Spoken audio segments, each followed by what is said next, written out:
right, babies, it's that time again. Oh, yeah.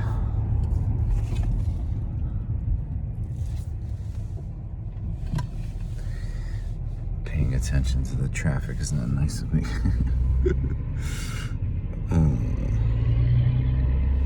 All right, people. Slow down. Okay, we are in Genesis 22. And wouldn't you know, Genesis 22 is the story of Isaac being sacrificed to God. And God saying, just kidding. I'm having real trouble with this story. I really am. I gotta tell you, I'm having a lot of trouble with it. And the main trouble, no surprise, is because it's such a perfect type of foretelling of Jesus, right? Yet we have almost no evidence of Abraham actually existing. Not to mention the complete ridiculousness of sacrificing your own flesh and blood to prove to your Creator that you love Him. I mean, I just have a real hard time with it. I really do.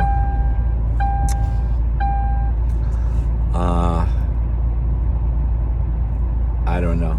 I don't know what to say other than that.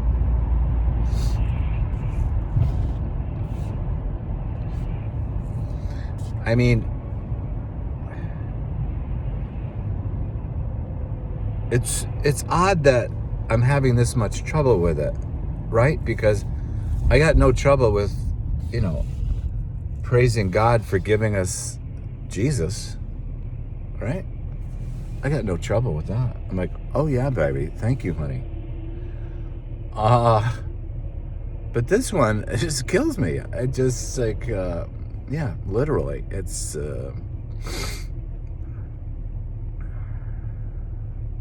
because the God I don't believe is the author of killing is the author of killing. So, not having a good time with that one. Now, talk about paradoxes, right? That's your granddaddy of paradoxes. Except for my mind right now, that thing is a frickin' contradiction. I can't. It's got the Bugs Bunny head wobble all over it.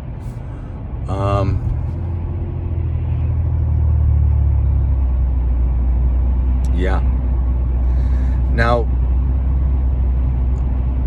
I came across something a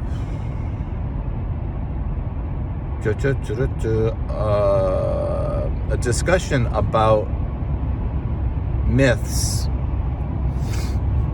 and these guys were saying that, or at least one of them was saying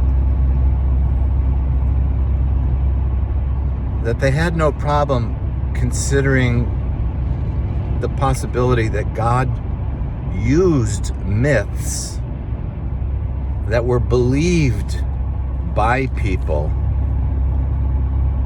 through the life of Jesus in order to connect with them. In other words, oh, you believe in human sacrifice? Okay, well, I'll send my son then if that's what if that's what you believe. Sort of like that. And I'm thinking, what? Now, as ridiculous as that sounds, I was sort of considering it myself. If you remember, I was talking about, several weeks ago, if not months, that I was having a hard time wrapping my head around it, but it was sort of making sense to me that this very thing was a possibility. And at that time, I was just thinking of animal sacrifice in general.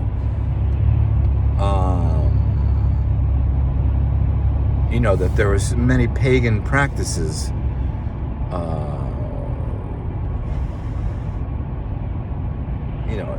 I think mostly in Mesopotamia.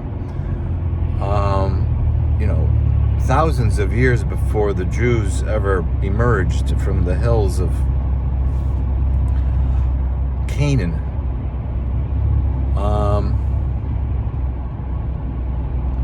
And that I was thinking, just like I'm thinking today, how could God just take these pagan practices and then say, worship only me, and here's a bunch of ritualistic laws that align with animal sacrifice? I don't know.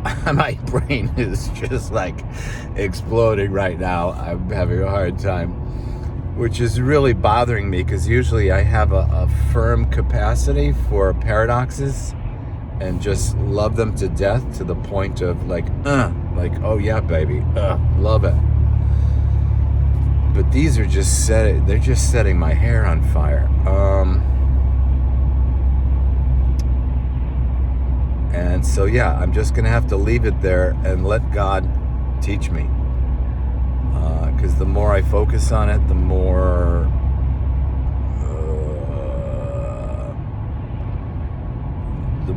suspicious my eventual position will be on it, because I'll feel like I'm kind of creating a self-fulfilling prophecy by projecting my own view on what where my attention is focused and obsessed with. So I'm just going to leave it alone and let God do his thing and focus on the things that normally give me life, which is just serving him, loving him, being a home for him. Now, speaking of being a home for him, yesterday I made a decision to open up my little apartment for Christian gathering. Oh yeah, baby. I posted my address and phone number on Facebook and just said Christian gathering and no time, and said learning to love, be his bride, serve the world. So people can call that if they want, and we'll arrange a time, and over time maybe we'll create a routine time where more than one person can show up, and we'll just see where it goes. That's my answer to trying to find a church. Be the church. Oh yeah, baby. I'm excited about that. Might have to clean the apartment a little bit though. Uh-oh. Trouble. Let's see. What else? Yeah, I was just sobbing yesterday. I was just sobbing in the presence of the Lord because of the mistakes I've made in my life, and all I've wanted is to just please him, and everything seems to be turning to refuse. And then in less than 10 minutes, I'm not crying anymore. I've got the peace of God in me, and I got the idea to post the gathering at my place. Yeah, baby. The other thing was I came across this kind of new agey thing. Speaking of new age and Bethel and their nonsense, it's this guy, his name is Justin Abraham, I think. He uses a middle name too, but I can't remember what it is. So yeah,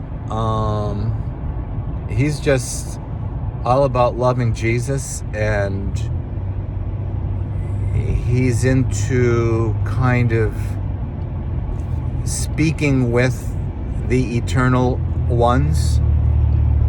And I've done the same thing. I've thanked David Bowie directly for his music, because he's crossed on to the other side. No problem with that. And so he kind of he focuses more on that, like angels, but he's still focused in on Jesus.